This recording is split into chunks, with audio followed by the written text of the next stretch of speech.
2024 সালে আইপিএল অকশনের শেষের জন্য মুস্তাফিজুর রহমান কতটা গুরুত্বপূর্ণ ছিল তা মনে প্রশ্ন উঠেছে চেন্নাই সুপার কিংস ফ্যানদের মনে।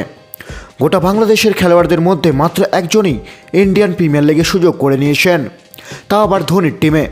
মুস্তাফিজুর রহমানকে 2 কোটি টাকা বেশ প্রাইসে বিড করেছেন চেন্নাই সুপার কিংস ম্যানেজমেন্ট।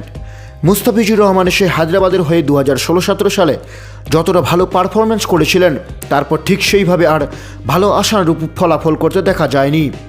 এখন শুধু একটাই দেখার, হলুদ জার্সিতে মহেন্দ্র সিং ধোনির নেতৃত্বে কতটা মাঠের মধ্যে বল হাতে জ্বলে উঠতে পারেন মুস্তাফিজুর রহমান, আর বিপক্ষ ব্যাটসম্যানদের নাস্তানাবুদ করতে পারেন তিনি, এই কাটার মাস্টার মুস্তাফিজুর রহমান। এই বিষয়ে শেষকে সিও কাশী বিশ্বনাথন বলেন, যাদের আমরা দলে চেয়েছি মোটামুটি সবাইকে পেয়েছি।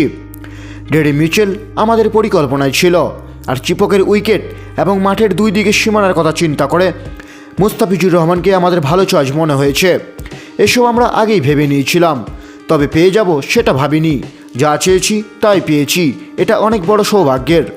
চেন্নাই সুপার কিংসের হোম গ্রাউন্ড চিদাম্বরম স্টেডিয়াম, যাকে চিপক বলা হয়, সেই ঘাসে বল কিছুটা স্লো হয়।